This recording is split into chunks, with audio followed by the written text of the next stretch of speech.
Teen loses $25,000 after falling for a phone scam. Like, you got to be really, really careful. If you stumble upon this, like, at all, be very, very careful. If you randomly get a message from someone, don't believe that it's the entity that they say they are, right? So, a distraught teenager who claims to have been scammed out of $25,000 in a matter of seconds has issued a chilling warning. After scoring her first casual job at 14, Aurora Caselli has been dreaming of the day she would have enough money to buy her very own home. Which, this is a very nice goal. The 18-year-old from Albany, Western Australia says she has always known the value of money and over the years had meticulously saved every cent she possibly could. At one stage, she was even working 3 different jobs to help fatten her savings accounts. But now Aurora says all her years of dedication and hard work were wasted as she now has nothing to her name after falling victim to an alleged phone scam. You'd never think something like this will happen to you, she told news.com.au. I'm devastated. I've worked hard all my life. I was saving for a house. All those shifts, all the work I put in, and now this. While my friends were going out and buying nice things like makeup and clothes, I was saving. I was saving for my future. Now I have nothing. I have to start all over again. On December 3rd, last year, Aurora received an alarming text message that she believed was from her bank, which she stated someone with a name she did not recognize was attempting to make a transfer from her account. The message appeared to be from National Australian Bank, as it was the same number and in the same text message thread as previous legitimate communications from the bank. Now, this is scary, right? Now, I've never seen a situation specifically like this where it was in the same text message thread, but I have seen scams where people basically spoof the number and then basically pretend to be basically like the bank or institution wherever the money is and then pretend like they're that, right? Because I've seen that attempted to happen to me. And I'm like, wow, these scammers are getting pretty ballsy, you know? So, same text message thread as previous legitimate communications from the bank. This technique is known as spoofing and is commonly used by scammers to appear more legitimate to potential victims. The text urged her to call their 1800 number if she had not authorized a payment, which the teenager decided to dial as she was in a state of panic. Let's see. If you have ordered a Visa debit card and want to use it digitally before it arrives, you may be able to set it up in Apple Pay via the NAB app. Get started once it appears in the card section of the NAB app. Your welcome pack also advised that you could set up your Visa. Hi Aurora, your NAB Visa debit card ending in 8914 has been mailed and will arrive at your address in Gladau, WA, in the next 7 business days. So I was just at home about to make breakfast when the text came through, she recalled. I panicked when I read it, all the money I had saved, and now I thought someone was in my account trying to make an unauthorized transfer. The text was from NAB, National Australia Bank, and was underneath others' messages I got from them. It seemed legit to me, so I called the number in a panic. It was from a random mobile number. I wouldn't have believed it, but it seemed so real.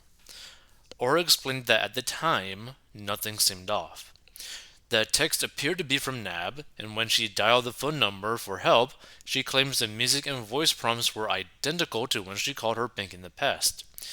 She even waited an hour on hold to talk to someone, which she says only added to the perceived legitimacy of the call. Aurora was then greeted by what she describes as a professional and polite man with a British accent who explained to her that someone had gained access to her bank account. He sounded like any normal person working at a bank, she explained. You hear things on the news about scammers being from other countries and having broken English or heavy foreign accents, but he was just a man with a British accent that spoke in a professional way. It did not seem suspicious. And for her financial security, she was told to transfer the entirety of her savings into another NAB account in her name, which the man was supposedly setting up for her on the phone. Aurora believed him and quickly sent over $25,158.88, her entire life savings. Seconds after confirming the transfer, the man hung up. After looking up BSB, she realized that the account she transferred her savings was actually a Commonwealth bank account, not NAB. I felt sick. I just got this gut feeling that something was terribly wrong, she said. I called back and asked why he wanted me to transfer the money into a Commonwealth account. He hung up again. That's when it hit home. I'd been scammed. The BSB location code of the Commonwealth bank account that she had transferred the funds into is linked to a branch in Perth, Australia. Aurora says she contacted the Commonwealth to try and stop the transfer, however, it was too late. The funds had already been taken out. She says they are looking into the case and told her that they have flagged the account. News.com.au has contacted Commonwealth Bank for comment. Aurora says she now has no money to her name but is thankful for her boyfriend Matthew, 21, who is covering both their living expenses in their shared household. I was on the phone for hours trying to get through to CBA, she said. It was so stressful, and then I'm told there's basically nothing that they could do. Once the funds are taken out, it is too late. I have no idea what happened to my money or what they are doing with it. Aurora reached out to NAB for help following the incident, and the bank looked into what had occurred and reached a formal decision on the matter on January 3rd. And in a letter seen by news.com.au, NAB determined it was not liable for the loss of funds due to the payment being authorized by Aurora.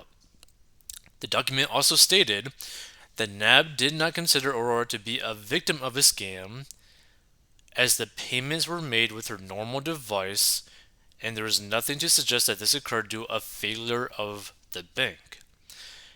In a gesture of goodwill, the company offered her $2,000. However, the teenager declined.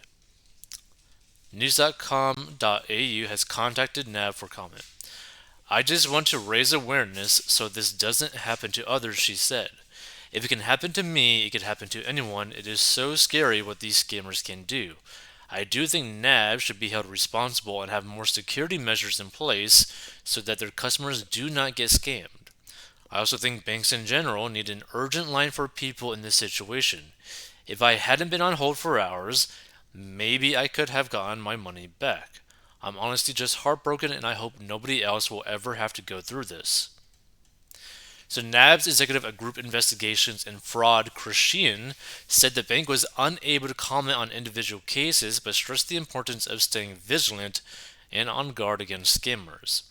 We've seen a significant increase in scams in recent years and it's upsetting to see the devastating effects these can have, he said in a statement.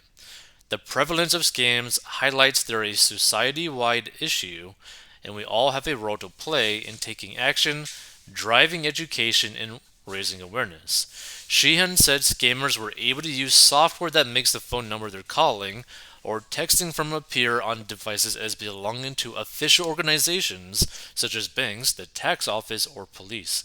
And when a customer receives a text message or call impersonating NAB, it means a criminal has spoofed our number and is impersonating us. NAB's systems have not been breached in any way, he said. If someone is ever unsure the person contacting them is from NAB, they should hang up and call NAB on the number found on the back of their card. NAB will never ask a customer to confirm, update, or disclose personal or banking information via a link in a text message or email. People should know that their bank will never ask them to transfer money to another account to keep it safe. And by the way, like as like a side note for those that are here that check this out, when I was a lot younger, personally, something like this happened to me as well. Now, this is why it's also very important as to the type of bank or banking institution that you trust your money with, right? One, you got to make sure that they have insurance and all that kind of stuff. But two, it is sometimes better to go with a smaller bank like a credit union because one, they're not overstaffed, and two, they actually treat you like a human being, right? So, for example, in my situation, I got like a call randomly thinking it was from like my bank. I was like very young at that time. And I basically like put in my PIN information, right? Well, phone call was a scam. I didn't know about it. I didn't even know that it was a scam until about 2 hours later. 2 hours later, I get a phone call again from the bank, right? And they asked me, like, hey, are you like down at this city withdrawing money, right? And I'm like, no, I'm where I'm at, like nowhere. Like I'm not able to drive anywhere. I'm not able to go anywhere. I'm just here. Like I haven't moved in like 2 weeks, kind of thing. Well, they told me like, hey, please like check your account and like we'll stay on hold with you because it looks like people are transferring your money and we want to make sure whether or not this is you or not so we could stop all of these transactions. So I look, I start realizing, whoa, like all of my money within like a 2 hour time frame was drawn out, like all of it from like multiple different like ATM machines. So I told them like that's not me. Like I don't know what's going on. I got like a phone call like 2 hours later from you guys, and then they basically let me know that that was basically a scam call. But don't worry, we'll take care of you. Like we're stopping all these like we're basically putting like a freeze on your card information, your PIN information. We're going to send you a new PIN information. We're going to refund all this money that was taken out of your account. It might take a couple of days, but we'll take care of that for you. So that's why it's sometimes important to like have money with like a bank that is treating their customers like human beings, right? Like the problem with working like massive like national or international banks or investment apps or whatever is that you're not really viewed as like a human being to them. You're just viewed as like a number on a screen. Like that's the reality, right? You want to be able to give like your credit union a call to make sure everything's okay. Like you want to be able to do that. So that's why sometimes it's better to go with a credit union. You're probably going to get less perks, but in terms of like customer service, it's going to be way beyond better than a national institution. Let's see some of these comments. Always go directly to your bank or call your bank.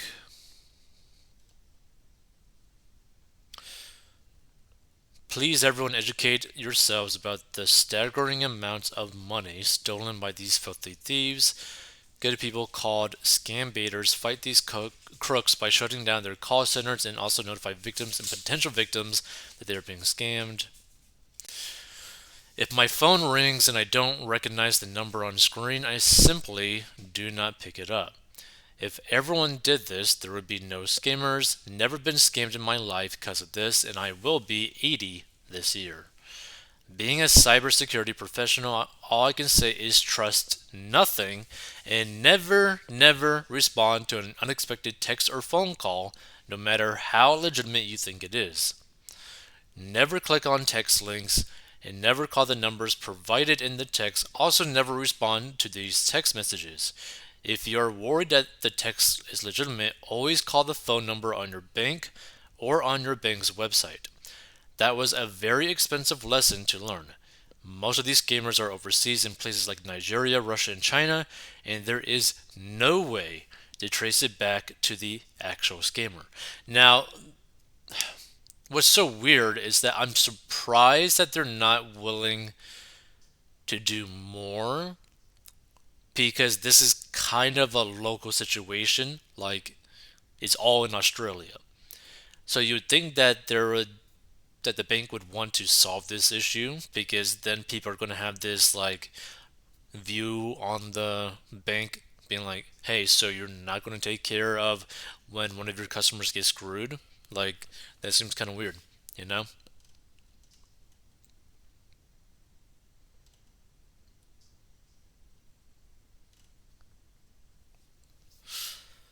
Here in the USA, it is very common to receive these texts claiming to be your bank, credit card company, Social Security, and even Amazon and Netflix. They are numerous during the holiday season. Never click any links, call your financial institution directly, and report attempted fraud. Never share any personal information or account numbers. Here's the thing, right?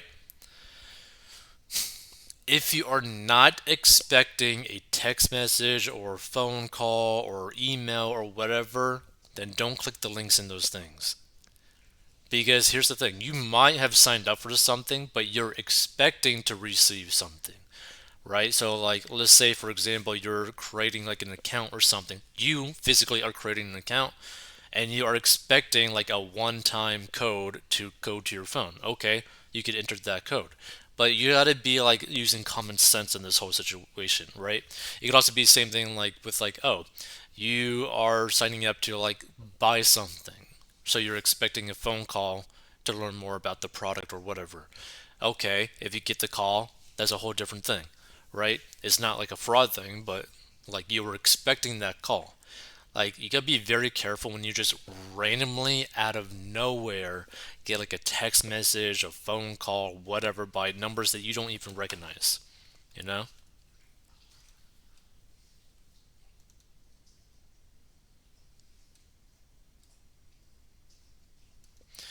But yeah, I just think it sucks that she lost basically all of the money that she saved, which pretty much, like she said, meant that all of those hours that she spent working for that money was pretty much pointless, which is sad, right? It's like, wow, like she just wasted all that time for nothing gained, you know? By the way, if you want to learn how to get out of debt, how I got out of debt and grew my net worth, go to 40inbox.com or go down below. Feel free to give your thoughts on this situation. Be very careful and also be very selective as to where you put your money into, like the banking institutions.